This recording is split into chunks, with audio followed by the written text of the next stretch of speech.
Bom dia, senhoras e senhores. Sejam bem-vindos à videoconferência da Cury Construtora para a discussão dos resultados referentes ao terceiro trimestre de 2025. Esta videoconferência está sendo gravada e o replay poderá ser acessado no site da companhia, ri.cury.net.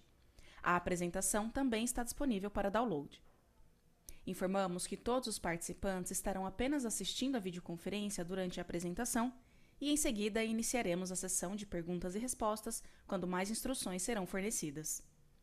Antes de prosseguir, aproveito para reforçar que as declarações prospectivas têm como base as crenças e suposições da administração da Cury e as informações atuais disponíveis para a companhia. Essas declarações podem envolver riscos e incertezas, tendo em vista que dizem respeito a eventos futuros e, portanto, dependem de circunstâncias que podem ou não ocorrer. Investidores, analistas e jornalistas devem levar em conta que eventos relacionados ao ambiente macroeconômico, ao segmento e a outros fatores podem fazer com que os resultados sejam materialmente diferentes daqueles expressados nas respectivas declarações prospectivas.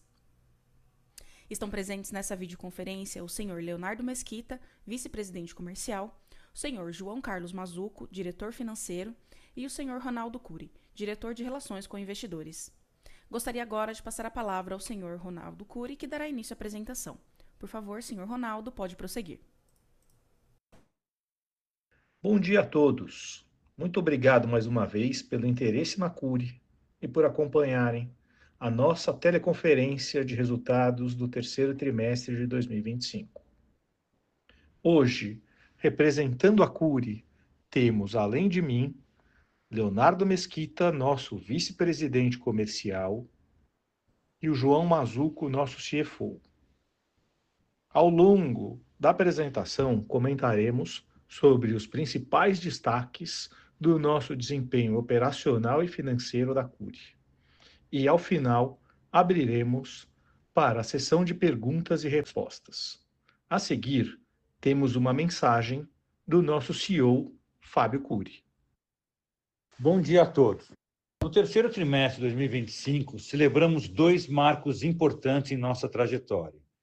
Os 5 anos de listagem das nossas ações em bolsa, o IPO, e o ingresso no Ibovespa, principal índice da B3.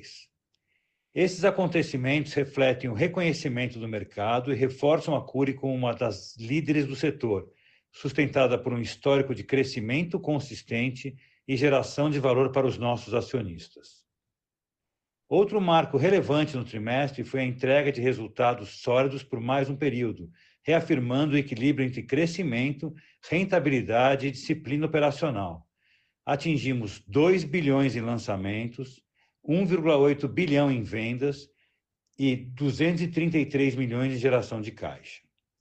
Entre os principais indicadores financeiros, a receita líquida alcançou 1,4 bilhão, margem bruta de 40% e margem líquida de 20%, resultando em uma ROI de 70,6%. Esse desempenho propiciou o pagamento de 200 milhões em dividendos apenas nesse trimestre, totalizando 529 milhões no acumulado do ano, e reforça a eficiência do modelo de negócio e a força da execução da Cury. No trimestre, lançamos o primeiro empreendimento na região de São Cristóvão, no Rio de Janeiro, que conta com os mesmos benefícios urbanísticos do Porto Maravilha, o residencial Cartola. O projeto conta com 384 unidades, VGV de 126,1 milhões e mais de 60% das unidades já vendidas. Outro destaque foi o Astro Santa Marina, localizado na região oeste de São Paulo, no bairro Água Branca, com VGV de 262 milhões e 994 unidades, que já alcançou 85% de vendas. Iniciamos o quarto trimestre com ritmo forte de lançamentos, como o Alto Chácara Santo Antônio, em São Paulo, com 552 unidades e VGV de 204,4 milhões, lançado em outubro e que já registrou mais de 60% das vendas. Essa performance reforça a força da nossa equipe comercial e a nossa presença sólida em regiões estratégicas. O nosso nível atual de estoque representa menos de 6 meses de vendas, evidenciando a saúde e a velocidade da operação. Em agosto, publicamos o terceiro relatório de sustentabilidade, reforçando o nosso compromisso com a transparência, a governança e a criação de valor sustentável para todos os stakeholders. O documento amplia o escopo de indicadores e aprimora a nossa jornada nesse tema, consolidando avanços importantes nas dimensões ambiental, social e de governança. Com uma trajetória marcada por resultados consistentes, gestão sólida e visão de longo prazo, a Cury encerra os 9 meses de 2025 com entusiasmo e confiança para seguir construindo com responsabilidade um futuro ainda mais promissor para seus clientes, colaboradores e acionistas. Muito obrigado, Fábio. A partir de agora, vamos explorar os destaques do nosso desempenho operacional e financeiro do terceiro trimestre de 2025. Em relação aos destaques operacionais, registramos um total de lançamento de 2 bilhões, vendas líquidas de 1,8 bilhão, atingimos recorde em 3 indicadores operacionais. Produção, com 4.908 unidades produzidas, Land Bank de 23,3 bilhões e geração de caixa operacional de 233,1 milhões de reais. Nosso 26º trimestre consecutivo de geração de caixa positivo. Além disso, em relação aos destaques financeiros, reportamos receita líquida recorde de 1,4 bilhão, margem bruta de 40%, lucro líquido recorde de 283,2 milhões, margem líquida de 20% e ROI de 70,6%. Com isso, passo a palavra agora para o Leonardo Mesquita. Léo, pode prosseguir.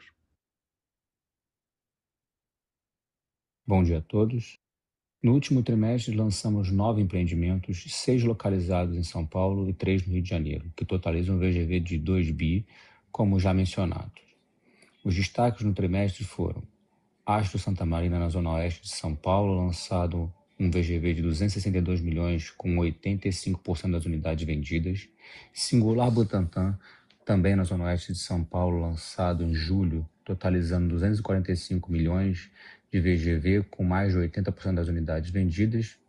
E o Residencial Cartola, na região do Porto Maravilha, no Rio de Janeiro, lançado em agosto com VGV de 126 milhões, atingindo mais de 60% das suas unidades vendidas.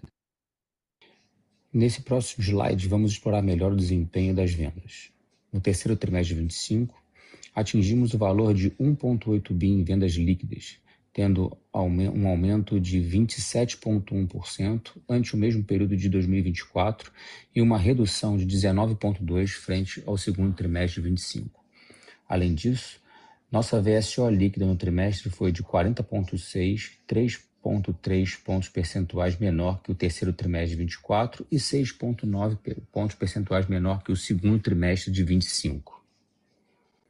Passando para o slide 10, o preço médio das vendas do terceiro trimestre de 2025 atingiu o patamar de 299,7 mil por unidade, representando uma redução de 2,2% em relação ao terceiro trimestre de 2024 e de 3,2% em relação ao segundo trimestre de 2025. No período de 9 meses, o preço médio atingiu 306,8 mil por unidade, representando um aumento de 2,3%. No terceiro trimestre de 2025, 93,1% das vendas realizadas possuem preço unitário de venda até R$ 500 mil. No slide 11, mostramos o detalhamento do nosso Land Bank. Encerramos o terceiro trimestre de 2025 com um recorde de 23,3 bilhões em VGV potencial, correspondendo a 79.193 unidades. Desse montante, 18 bilhões localizados em São Paulo e 5,3 bilhões no Rio de Janeiro. Finalizamos os indicadores operacionais com a geração de caixa operacional, atingindo um recorde de 233,1 milhões no trimestre, o 26º trimestre consecutivo de geração de caixa positiva. Com isso, passo a palavra para o nosso CFO, João, para dar mais detalhes sobre os nossos resultados financeiros. Por favor, João, pode prosseguir. Bom dia a todos. Continuando então com a apresentação, no slide 14 destacamos nossa receita líquida. No trimestre, atingimos 1,4 bilhão de reais, representando um aumento de 34,2% em relação ao mesmo período do ano anterior. No acumulado dos 9 meses, reconhecemos uma receita de 3,9 bilhões de reais, uma taxa de crescimento de 37,6% em relação ao período equivalente a um ano atrás. No próximo slide, apresentamos nosso lucro bruto, que registrou no terceiro trimestre de 25 uma alta de 38,3% em relação ao mesmo período de 2024 e 6,3% em relação ao segundo trimestre de 25. Nossa margem bruta, que atingiu 40% no trimestre, teve um crescimento de 1,2 pontos percentuais em relação ao terceiro trimestre de 2024 e aumento de 0,4 pontos percentuais em relação ao segundo trimestre de 2025. Nos 9 meses de 2025, houve um aumento no lucro bruto de 42% em relação ao mesmo período de 2024, acompanhado de um aumento de 1,2 pontos percentuais na margem bruta. No slide 16, temos como destaque principal o lucro líquido atribuído à Cury, que atingiu 255,3 milhões de reais no terceiro trimestre de 2025, 49,6% acima do mesmo período de 2024 e aumento de 7,9% em relação ao segundo TRI de 25. No acumulado dos 9 meses, apropriamos um lucro de 705,5 milhões de reais, o que representa uma taxa de crescimento de 45,7% em relação ao período equivalente um ano atrás. No mesmo trimestre, reportamos mais um período com crescimento no retorno sobre o patrimônio líquido, com ROI de 70,6%, considerando os 12 meses finalizados no terceiro trimestre de 2025. No slide 17, mostramos o lucro líquido com foco em toda a operação. Esse indicador atingiu 283,2 milhões de reais, registrando crescimento de 56,8% em relação ao mesmo período de 2024 e de 6% em relação ao segundo trimestre de 2025. Nossa atividade nos 9 meses de 2025 gerou um lucro superior a 784 milhões, representando um crescimento de 53,7% contra o mesmo período do ano anterior. No slide 18, destacamos o perfil de nosso endividamento financeiro. Fechamos o trimestre com uma dívida bruta de 1,3 bilhão de reais e com uma posição de caixa de 1,8 bilhão de reais, o que se traduz em um caixa líquido de 450,2 milhões de reais. Temos um aumento na posição de caixa líquido de 20,4 milhões de reais em relação a 31 de dezembro de 2024. Vale destacar que em 2025, a Cury já pagou um total de 529 milhões em dividendos. Nossa relação caixa líquido sobre o patrimônio líquido fechou o trimestre em 27,4%. Muito obrigado e volto a palavra à operadora. Iniciaremos agora a sessão de perguntas e respostas para investidores e analistas. Caso queira fazer alguma pergunta, por favor, clique em levantar a mão. Se a sua pergunta for respondida, você pode sair da fila clicando em abaixar a mão. Pedimos que aguardem enquanto coletamos as perguntas.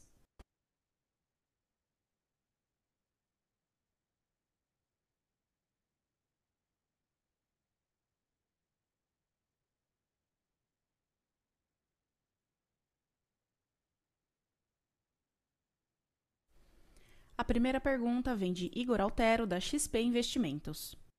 Oi, pessoal. Bom dia. Parabéns pelos resultados. Queria pegar um pouco aqui a leitura de vocês, né, sobre as melhorias que foram anunciadas aí do programa na reunião de ontem do Conselho Curador do FGTS.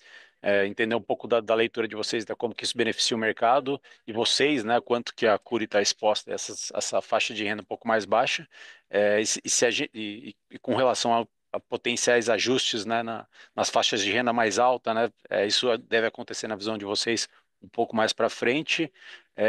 Além disso, entender também como é que vocês estão vendo a discussão sobre, né, isenção do IR para renda de até 5 mil, como que isso beneficiaria vocês, né? Entre essas medidas aí, qual delas que acaba beneficiando mais? É um pouco isso do meu lado. Obrigado.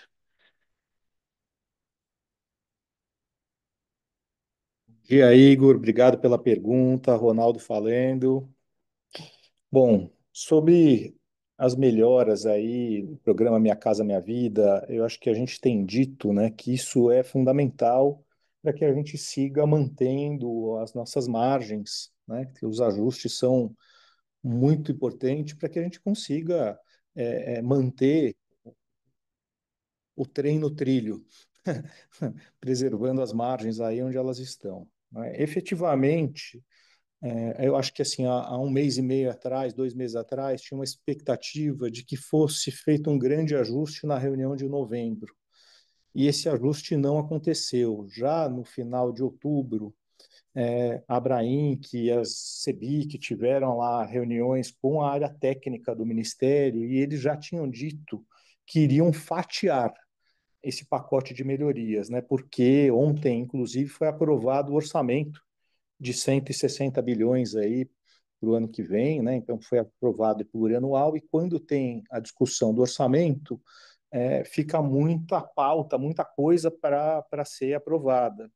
E além do orçamento, ontem foi aprovado também um ajuste no teto da faixa 1 e 2, né, de 264 para 275, e um ajuste na renda. Então, aquela família lá que, desculpa, no desconto, né, um ajuste no desconto. Então, aquela família lá que de R$ 4.000 que recebia o desconto, agora as famílias que ganham até 4.700 vão poder receber esse desconto. E o desconto saiu de 500 para R$ 1.500. Né? Para a Cury, se você pegar nos últimos anos aí, a gente, e também nos próximos, olhando para o nosso Land Bank, a gente tem aí de 15 a 20% das nossas vendas para esses caras aí de faixa 1 e faixa 2. Tá? Então, assim, melhora, mas não é um impacto tão relevante, tá, Igor? Já a sua segunda pergunta, isso eu entendo que sim, que isso pode ser um bom é, é, espaço aí para a gente nos próximos anos, porque, né, o governo isentando imposto de renda para famílias que ganham até R$ 5.000, a gente ainda tem um número relevante de clientes que têm renda informal e que decidem não ajustar suas declarações de imposto de renda. E nesse prisma aí, a Caixa acaba considerando a renda dessa família como 2.850. Agora, essa família sendo estimulada a, a declarar, né, quanto ganha lá, se ganha 4,5, 5, ela vai ter um affordability melhor. Isso sim é bem relevante. Aí a gente acredita que pode nos ajudar bastante nos próximos anos. Obrigado. Tá. A próxima pergunta vem de Fanny Oreng, do Santander. Olá, bom dia pessoal, parabéns pelos resultados. Eu tenho duas perguntas. Primeiro, vocês podiam dividir um pouquinho conosco, né? Como vocês veem a tendência de margem bruta para os próximos 12 meses, né? Então, IGPs continuam, né, caindo, assim, desacelerando, né, num pace bastante rápido. Além disso, a REF de vocês, né, continua indicando aí para uma margem reportada que seria mais ou menos de uns 41,5 por aí. E nos últimos 3 trimestres, né, vocês estão mostrando uma recorrência de expansão de margem. Então, queria ver o que que vocês acham que a gente pode esperar aí para os próximos 12 meses, né? Eu sei que não é um guidance, mas o que que poderia fazer sentido? Então, essa seria a minha primeira pergunta. A segunda pergunta, com relação a despesas administrativas, então, historicamente, no terceiro trimestre, quando vocês marcam o bônus, né? E eu entendo que agora vocês estão linearizando isso aí mais ao longo do ano. Então, queria entender, assim, como é que a gente pode esperar essa sazonalidade de G&A aí para os próximos trimestres também. Então, seriam essas. Obrigada, viu, pessoal?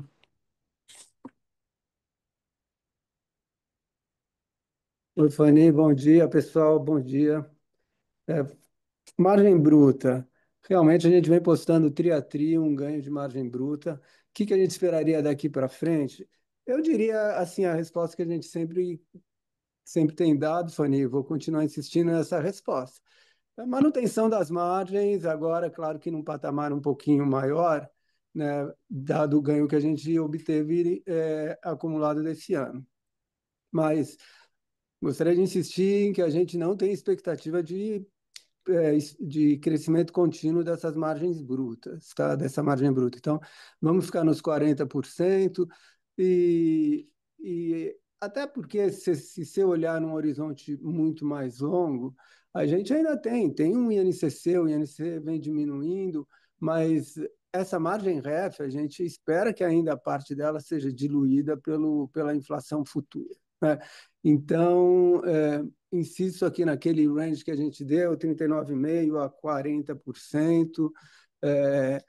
Vamos falar em 40 plus minus aí, em vez de falar os 39,5% que a gente falava plus minus, mas a mensagem é expectativa de manutenção dessas margens brutas indo daqui para frente, tá? E tem o desafio também, que eu preciso continuar lançando meus novos empreendimentos nessa faixa aí de 41,5, que seria o proxy aí do que a gente tem de margem ref reportado. E isso é um desafio, sabe? Cada novo empreendimento, você conseguir, na média, sustentar uma margem alta assim, sempre é um desafio para nós e para o mercado como um todo, naturalmente, né? Em relação ao DNA, são duas coisas aqui. Sim, houve uma diluição aí do bônus entre segundo e terceiro tri, mas o que a gente tem aqui também é um efeito de alavancagem operacional. A gente vem crescendo aí a receita muito forte. A gente está falando no acumulado do ano 38,5%, 35% nesse trimestre. Então, a gente tem essa alavancagem operacional. Se você se lembrar essa conversa sobre DNA há um ano atrás, começo do ano passado, a gente comentou que lá atrás a gente estava fazendo ajustes aqui na companhia para alguns ajustes internos, na estrutura interna, para realmente estar preparado para um crescimento que já tinha vindo forte de 23 para 24 e também de 24 para 25. Então, atrás, a gente carregou um pouco o DNA nos primeiros trimestres de 2024. Essa estrutura já tá assim aqui dentro de casa. A gente, claro, que está sempre fazendo ajustes aqui e ali, mas estamos agora colhendo os benefícios desse ajuste em cima de um crescimento muito forte. Então, é, traduzindo isso em números, 2022, assim, a gente estava falando num DNA sobre receita da faixa de 6%. 23 caiu um pouco para 5,80, 24 por conta dessa estrutura que a gente fez não caiu muito, mas agora sim, agora a gente já está colhendo o benefício dessa alavancagem operacional, devemos aí como meta manter aí na faixa de DNA sobre receita entre uns 4,5% e 5%. Perfeito, João. Super obrigada, viu? A próxima pergunta vem de Piero Trota, do Citi. Bom dia, time Curi. Parabéns pelos resultados e obrigado pelo call. Eu tenho duas perguntas aqui. A primeira é sobre repasse de preços. Queria entender como que vocês estão vendo o cenário atual para repasse de preço acima da inflação.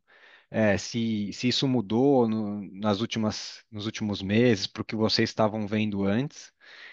Mas para entender também a perspectiva de vocês continuarem repassando o preço acima da inflação, como que vocês veem isso atualmente? E a segunda pergunta é sobre lançamentos, né? Entendeu como que está o pipeline aí de lançamentos para os próximos trimestres? Quarto tri a gente espera sazonalmente um pouco mais fraco, mas também entender como que vai ser o primeiro tri de 2026.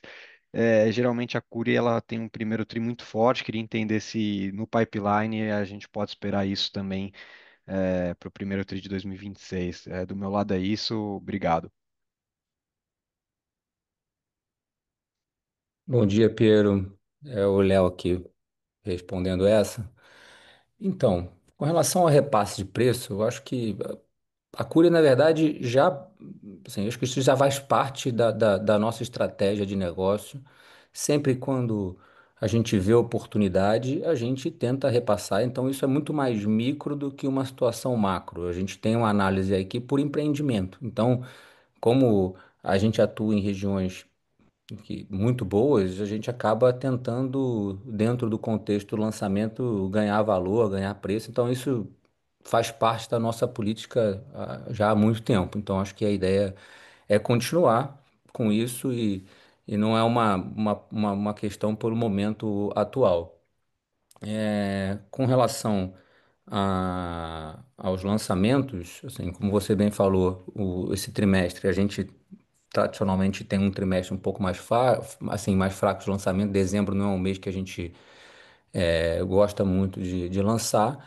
E acho que para o ano que vem a gente tem sempre essa expectativa de começar o ano. A gente pega esse trimestre até para começar baixar mais estoque ainda, para a gente poder começar o ano mais forte.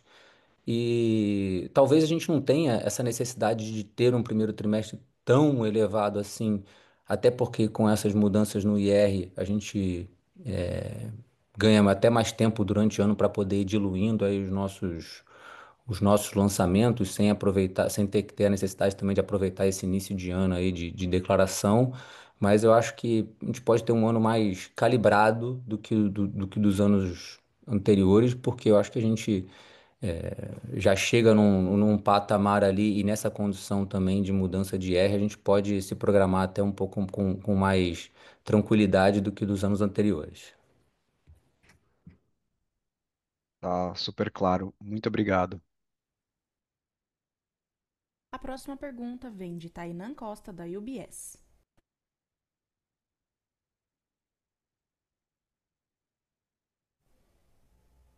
Opa, bom dia, pessoal. Queria explorar dois pontos também. Acho que o primeiro é entender com vocês como que vocês estão vendo o cenário competitivo nas duas praças, né, São Paulo e Rio de Janeiro, né? Se tem alguma coisa que vocês destacam mais em uma e em outra, seja terreno, preço, demanda. E ainda dentro um pouco mais a fundo, né, no Rio de Janeiro, né? Vocês começaram a atuar em São Cristóvão. Se vocês conseguirem dividir com a gente como é que estão as expectativas do projeto, pipeline para novos lançamentos na região e dentro da região norte, se vocês enxergam espaço para crescer lá, assim como foi no Porto Maravilha. Obrigado, pessoal. Bom dia, Tainan. É, assim, em relação à concorrência Rio e São Paulo, são os dois mercados de maior concorrência, mas também são os dois maiores mercados hoje de demanda e talvez os mercados que hoje, duas cidades que hoje estão uma política de habitação e interesse social muito voltada para reocupação de áreas de infraestrutura. Eu acho que isso tem sido um grande motor para a economia dessas duas cidades e também para a habitação de interesse social, porque consegue conjugar essa necessidade de habitação com oferecer imóveis em lugares de muito boa infraestrutura. Então, eu acho que, mesmo tendo uma concorrência grande, eu acho que pela disponibilidade de lugares com uma grande atração para as pessoas, eu acho que isso ainda mantém esses mercados bem saudáveis, mesmo diante de uma concorrência acirrada. Então, acho que isso abre um leque que vai muito além da questão de suprir déficit, é sim de oferecer algo muito melhor do que a pessoa tem hoje. Então, eu acho que isso, mesmo com a concorrência, a gente consegue manter um mercado muito saudável. Com relação ao Rio de Janeiro, em específico São Cristóvão, a gente tem sim expectativa. A gente fez um lançamento na região, a gente inclusive tem um grande lançamento para fazer agora no início do ano na região de São Cristóvão. Então, assim, é uma região que a gente acredita que assim, vem como uma continuidade do Porto Maravilha e realmente continuidade no sentido de hoje a gente no Porto, mais específico ali na região de Santo Cristo, a gente, além do volume grande de unidades que a gente lançou, a gente acho que aquela região se consolidou como uma região de tão desejo das pessoas que o metro quadrado, inclusive, vem subindo na região. Então, acho que São Cristóvão entra até para assim, para criar mais uma faixa de preço para aquela região central do Rio, permitindo que a gente continue ainda oferecendo apartamentos também para classes de renda um pouco menor. Então, acho que isso complementa muito o que vem acontecendo como projeto de bairro ali para a região do Porto do Rio, a região central no geral, que você pega ali desde a Quinta da Boa Vista até o Museu da Manhã, você tem muita área, muita área disponível ainda, com uma infraestrutura gigantesca disponível. Então a gente acredita muito e já em janeiro faremos um grande lançamento na região e sim, é uma área que a gente também tem um fato land bank e uma força de vendas muito grande. Perfeito, Léo, bem claro. Obrigado, bom dia. A próxima pergunta vem de Pedro Lobato, do Bradesco BBI. Bom dia, pessoal. Obrigado pelo espaço. Pergunta aqui sobre o faixa 4, né? A gente tem visto aí que até no mercado como um todo, o ritmo na atração que o faixa 4 tem tido tem sido um pouco abaixo da expectativa inicial ali. Tem rodado aí entre 5 e 7 mil unidades por mês. Queria entender com vocês aí como é que vocês têm sentido aí esses, né, primeiros meses aí do quarto tri, se tem ganhado alguma atração internamente, né? Como é que tem evoluído aí a questão dos corretores, se essa, se esse meio que novo produto aí já está disseminado aí, ou se ainda tem esse gargalo interno na parte da força de venda, assim, pro faixa 4 fazer o catch-up. É só essa. Obrigado.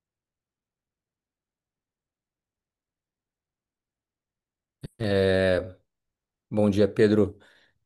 Pedro, seguinte, falando da Cury, a Cury sempre teve a característica de vender por associativo, né? Então, a gente, mesmo com a entrada do faixa 4 e aí você pega o Porto Maravilha e os projetos de unidades R2V em São Paulo, a gente está sempre buscando esse repasse imediato e sim, o faixa 4 é muito importante para a nossa operação e tem crescido sim a utilização desse crédito. Mas, o que é um ponto de atenção no faixa 4 em relação ao mercado, tá? Isso que é importante, talvez as pessoas entenderem o porquê assim, essa demora em tornar esse volume muito maior. Muitas empresas tinham tradicionalmente no SFH, no que era o SFH, né, o costume de vender fazendo poupança e repassando nas chaves.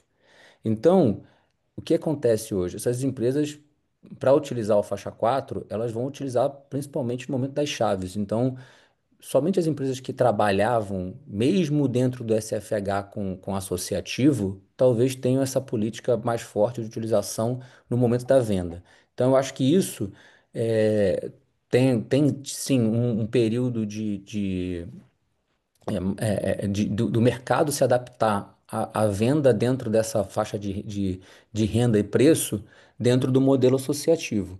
Mas eu acho que o tempo vai mostrar que é mais saudável e o mercado vai caminhar para esse lado, entendeu? Eu acho que é só quem estava no meio do caminho, é difícil você mudar, entendeu? Então talvez os lançamentos comecem a sair com essa política mais clara de repasse nas chaves usando o modelo associativo. Eu acho que isso é um ponto que gera essa disparidade, porque acaba você tem muitas empresas diferente do Minha Casa Minha Vida, faixa 1, 2 e 3, que todo mundo trabalha no associativo, qualquer mudança ela é rapidamente perceptível. Então, acho que esse é um fator importante para a análise do faixa 4. Tá ótimo, Léo. Obrigado. Bom dia, pessoal. A próxima pergunta vem de Carla Graça, do Bank of America. Dia, pessoal, obrigada pela oportunidade de fazer uma pergunta. Eu tenho duas do meu lado. Então, primeiro eu queria entrar um pouco no tópico de lançamentos, né? Acho que vocês estão muito perto de alcançar aqueles 10 bi de lançamento no ano que a gente falava antes. E antes também a gente tinha até falava de atingir os 5 bi de lançamentos alguns anos atrás. Eu queria entender se existe a possibilidade de a gente superar esse patamar de 10 bi. Então, se vocês puderem dar uma cor na capacidade da engenharia e se a demanda sustentaria também esse nível de lançamentos. E a minha segunda pergunta é sobre dividendos. Então, a gente vem vendo uma forte geração de caixa de vocês, principalmente nesse ano, e considerando agora a implementação do novo imposto sobre dividendos, se vocês consideram ajustar a política de distribuição. Então, se existe uma maior intenção de aumentar o pagamento de dividendos ainda esse ano também. Obrigada. Bom dia, Carla. Eu vou responder a primeira e deixar para o João a segunda aqui. Com relação ao lançamento, assim, Carla, eu acho que esse número 10 assim, como você falou, já teve alguns números lá atrás. Eu acho que a gente aqui sempre trabalha principalmente com o nosso estoque como grande termômetro para que a gente continue colocando e ofertando produtos com qualidade e liquidez.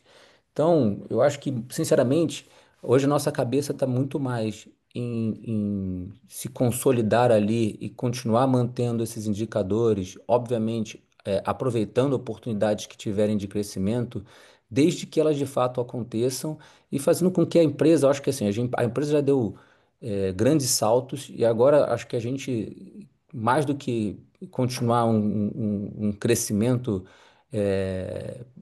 Pelo crescimento, a gente hoje tem que se consolidar como uma grande empresa, de que trabalha nesses patamares de forma consistente, eficaz, da forma como a gente vem fazendo. A gente se orgulha muito desses indicadores financeiros que a gente carrega durante muitos anos, e é isso. Acho que a empresa está muito mais preocupada nesse momento em continuar crescendo de forma sólida, respeitando o passo a passo do estoque como termômetro, o crescimento da engenharia, do que a gente aqui é, é, é, colocar um número como um número a ser alcançado. Então, acho que, sinceramente, a gente tem um land bank hoje. Hoje a gente tem uma posição que eu acho o seguinte: a gente tem um land bank hoje confortável, a gente quer ser cada vez mais seletivo. A gente chegou conseguiu atingir um land bank que a gente entende um bom land bank, nos permite hoje ser cada vez mais seletivos na aquisição de terreno e buscar realmente estar em bons lugares, que é o nosso objetivo é esse, estar em bons lugares, em projetos que tenham liquidez, que a gente consiga ganhar preço e que estejam de acordo também com o crescimento e a capacidade da nossa engenharia. Então, acho que respeitando isso, tendo oportunidade, a gente vai paulatinamente ganhando espaço dentro do mercado. Vou passar aqui para o João falar a segunda. Também, João. Oi, Carla, bom dia.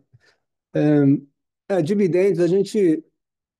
Primeira coisa, dividendos extraordinários, bottom line, temos sim interesse e vamos fazer uma distribuição extraordinária. Isso a gente tem feito todo ano, eu sempre falo aqui, a gente tem uma meta de dividendos que a gente tem ultrapassado, porque eu já falei algumas vezes, a gente não vai ficar sentado em disponibilidades que a gente acha que não tem necessidade, vamos distribuir isso para o acionista. Então, esse ano temos um incentivo maior ainda de fazer um dividendo extraordinário por conta da tributação que vem o ano que vem. Agora, você, como nós aqui, deve estar conversando com o mercado, com outras empresas, a gente conversa com nossos peers, CFOs de outras empresas, de outros setores aí, de nossos relacionamentos. Temos consultado diversas bancas de advocacia e está todo mundo ainda meio perdido do que se pode ou do que não se pode fazer.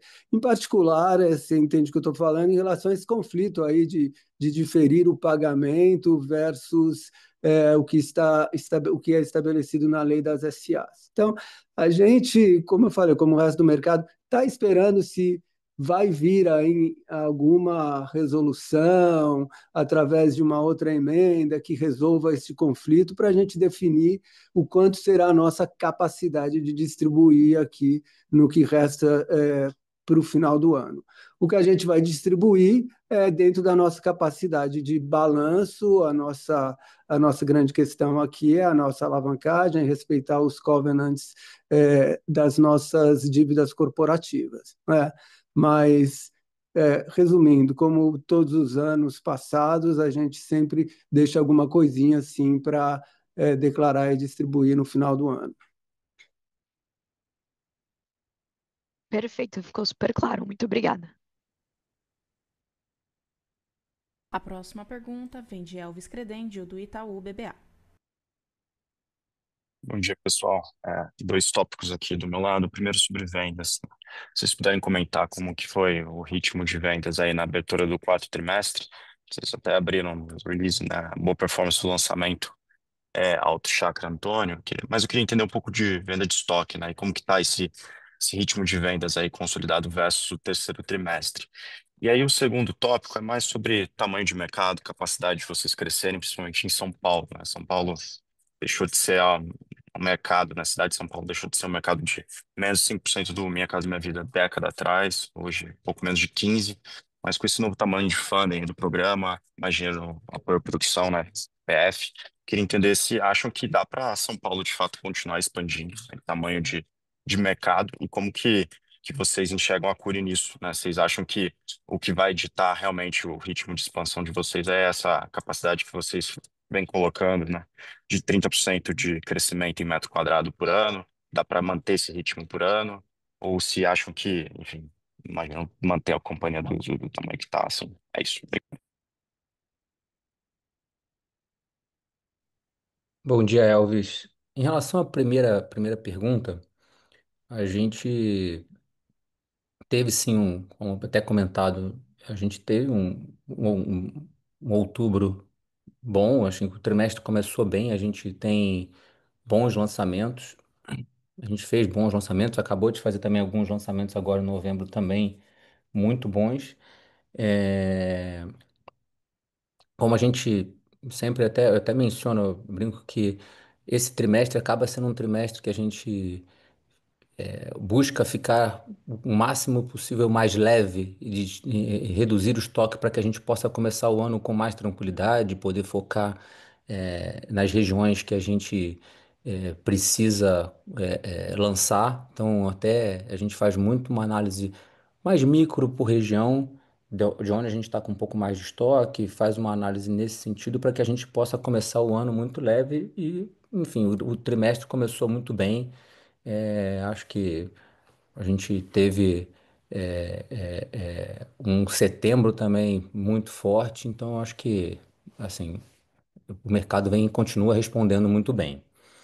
Com relação à segunda pergunta, eu até mencionei, eu acho que assim São Paulo não se tornou esse poderio de venda e essa cidade tão atrativa à toa. Então, esse movimento que vem acontecendo em São Paulo de oferta de imóveis em lugares de muito boa qualidade, assim, é um movimento muito importante e que talvez vocês não estejam tão olhando no detalhe, porque quando, assim, para gente que está no mercado há muito tempo, óbvio, assim, é muito impactante você conseguir hoje oferecer imóveis em lugares muito bons dentro da cidade de São Paulo e para faixas de renda de pessoas que realmente têm muito interesse, e sim, é uma oportunidade muito grande para essas pessoas. Por exemplo, a gente hoje vende na Chácara Santo Antônio apartamento para famílias de três, dentro da escala, dentro do empreendimento, né? Dentro do nosso empreendimento a gente tem HS1, HS2, R2V. Então, na Chácara Santo Antônio você tem pessoas com a oportunidade de comprar apartamentos de 2 quartos por 245 mil. Então, cara, isso é uma oportunidade. A gente saiu ontem uma matéria, eu acho que inauguração do prédio novo da XP, ele está do outro lado da rua de um empreendimento nosso que foi vendido para HS. Então, isso é um grau de oportunidade para as pessoas poderem morar próximo ao seu trabalho, que eu acho que a gente não é, a gente está olhando só a questão do número. E, ao mesmo tempo, existe um movimento também em São Paulo, até peculiar, que é quando você pega hoje a legislação de São Paulo frente a todos os demais municípios limítrofes de São Paulo, é impressionante como esses municípios têm legislações completamente ultrapassadas e hoje você construir em qualquer um desses municípios é muito mais caro do que em São Paulo, mesmo o terreno sendo mais caro em São Paulo. Por quê? Porque a legislação é tão atrasada, ela te pede, sei lá, 80% de vaga, tamanho mínimo de unidade gigante. Então, isso faz com que o mercado de São Paulo também se aqueça ainda mais. Então, tem muitos fatores que explicam esse crescimento de São Paulo, então, e a gente acredita que assim, a Cury tudo que eu falei aqui hoje, posicionamento de terreno estratégico, se a gente conseguir bons terrenos na cidade de São Paulo, perto de grandes modais, em bairros de grande infraestrutura, que a gente consiga oferecer eles dentro das rendas que estão disponíveis dentro do programa da cidade de São Paulo, a gente ainda acredita que tem muita coisa que, assim, é muita oportunidade para as pessoas de São Paulo poderem mudar realmente de qualidade de vida. Então, eu citei Chácara Santo Antônio, você tem a Barra Funda como um grande vetor de crescimento, você tem a Moca, imagina toda a Zona Leste de São Paulo tendo capacidade de comprar apartamentos de 230, 250, 280 na Moca. Então, eu acho que isso explica muito mais do que fatores macro e a gente realmente acredita que isso tem um potencial muito grande. E com relação ao tamanho de crescimento da empresa, eu acho que foi o que eu coloquei antes. Eu acho que a gente não tem esse número de, olha, vou crescer X%, tantos por cento. Ele não pode, assim, a gente não faz uma análise somente nisso. A gente, obviamente, hoje chegou num patamar de empresa grande. A nossa engenharia, ela tá, assim, esse ano, a gente já foi um ano que a gente fez um volume de entregas muito grande. Ela tá, a Cury hoje trabalha para ser uma engenharia que a gente já vai lançar aí perto de 8 bi, a gente está montando uma empresa que chegou nesse patamar, quer continuar nesse patamar e se reforçando para poder dar os próximos passos. Eu acho que esse ponto a gente vem ano a ano conseguindo bons crescimentos e acho que a grande questão que a gente, como empresa hoje pensa muito a gente não pode a gente não pode e não vai perder o jogo para a gente. Então a gente cada vez mais vai se estruturar para que todos os passos sejam pensados como foram até agora. Então não existe motivo para a gente é, é, acelerar algo que não deva ser acelerado e no momento errado. É isso. Ótimo, Léo. Obrigado. A próxima pergunta vem de Rafael Heder, do Safra. Obrigado pelo espaço. Eu queria abordar dois pontos aqui.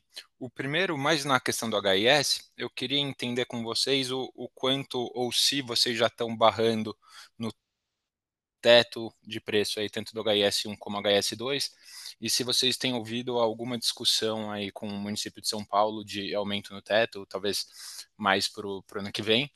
E a segunda questão, eu queria abordar um pouco mais o tema de mão de obra, né, que eu sei que já é um desafio e que as empresas do setor vêm falando faz um tempo, mas queria ver com vocês assim, que iniciativas internas dá para fazer para talvez reduzir um pouco essa pressão, seja talvez verticalizar mais operações que hoje vocês contratam com empreiteiros, ou então iniciativas de métodos de construção que daria para reduzir a necessidade de mão de obra no próprio canteiro, entender mais no qualitativo mesmo o que daria para fazer para talvez aliviar um pouco essa pressão. Obrigado.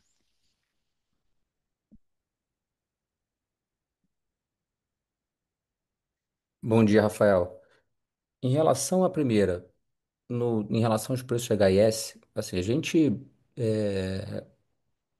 acho que ainda tem fôlego ali dentro dos preços, mas é, São Paulo, o que que acontece? Assim, já existem outros, por exemplo, São Paulo, todo ano, ele publica o preço para as unidades que serão isentas de TBI. E ele tem uma política anual de reajuste disso. Então, a gente acredita que esses preços seguirão outros parâmetros que já existem em São Paulo que anualmente são reajustados. Então, a gente acredita que terá sempre correção anual, como acontece com outros parâmetros, e acho que isso vai continuar fazendo com que esse preço, com essa tabela de HS, se fique saudável. Em relação à mão de obra, assim, a Cury, como eu falei, a nossa engenharia ela está cada vez mais se consolidando como uma grande, uma engenharia de grande porte. Assim, o volume de entregas que a gente teve esse ano foi um volume muito, muito grande. Então, assim, esse ano foi denominado dentro da empresa como o ano da entrega. Então, você vê que a empresa, assim, a logística de você entregar empreendimentos de 800, 1.000 unidades, eu posso dizer que a nossa engenharia sai muito mais madura esse ano, diante de todos os desafios que foram impostos e que ela conseguiu entregar. E o nosso objetivo, obviamente, é fazer com que esse tamanho de empresa e esse crescimento aconteça com menos dor. Então, sim, até estamos estudando outros modelos de construção. Acho que fazer ou não fazer vai ficar a cargo da nossa engenharia, entender qual é o melhor momento, a melhor forma de utilizar, mas ter outras opções também. Acho que isso é importante para a gente, no tamanho que a gente está hoje, a gente pode sim ter opções e escolher dentro do momento certo se vai usar ou não. Então, isso sim é uma coisa que a gente estuda, na verdade, estuda não, está fazendo, trabalhando para que cada vez mais a nossa engenharia tenha opções e que isso se traduz em mais robustez e mais tranquilidade, né? Que a gente consiga operar nesse tamanho e até um pouco maior com mais tranquilidade e com uma estrutura muito mais reforçada. Não, tá ótimo, Léo. Obrigado. Bom dia, pessoal. A próxima pergunta vem de Marcelo Mota, da JP Morgan. Oi, bom dia, pessoal.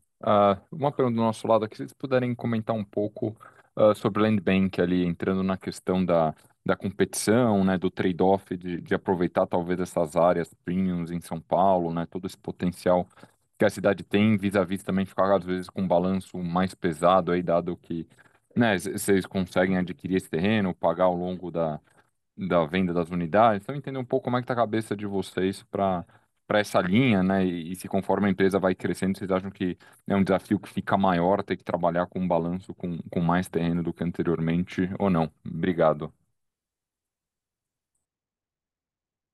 Bom dia, Mota. Mota, eu acho que assim, o Land Bank que a gente tem hoje, eu até mencionei, a gente chegou num patamar de Land Bank que a gente considera um bom patamar de Land Bank. Eu acho que assim, hoje o nosso grande objetivo, mais do que crescer o Land Bank, é qualificar cada vez mais. Então, assim, a gente tem uma política lá, como você sabe, que normalmente a gente assina contratos e começa pagamentos, normalmente na sua grande maioria, na aprovação. Então, muitos dos casos a gente ainda tem resolutiva até esse momento. Então, com relação ao tamanho de carregar isso dentro do balanço, eu acho que isso a gente tem, durante todos esses anos, conseguido, mesmo com grandes crescimentos, a gente conseguiu fazer com que isso ficasse de forma a que a gente conseguisse colocar no balanço de uma forma que não impactasse. Então, eu acho que essa não é uma preocupação, o vídeo tamanho que a gente tem hoje, mas talvez a nossa maior preocupação hoje é se a gente está no mercado que a gente sabe que é concorrido, se a gente está no mercado que a gente sabe que tem acesso a locais de muito boa qualidade, então a gente entende que a gente tem que sim se posicionar em lugares estrategicamente, assim, com infraestrutura e locais muito bons. Pensa o seguinte. Tudo que eu disse aqui em relação à questão de legislação e pegando pelo fato de que os preços na cidade de São Paulo, eles estão muito mais atrelados à renda do que à localização, você faz com que localização seja um fator muito importante, né? Qualidade de produto seja um fator muito importante.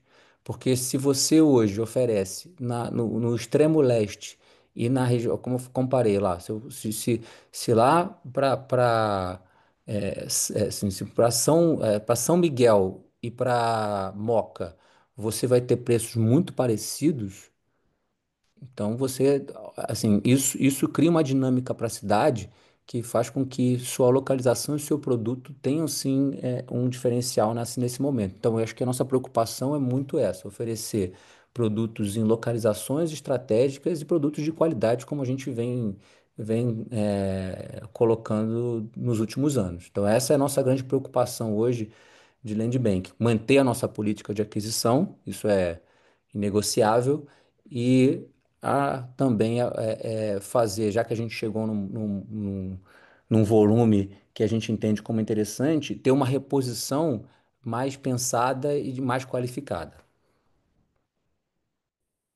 Super claro. Obrigado, Lá. A sessão de perguntas e respostas está encerrada. Encerramos a videoconferência da Cury Construtora. Agradecemos a participação de todos e tenham um bom dia.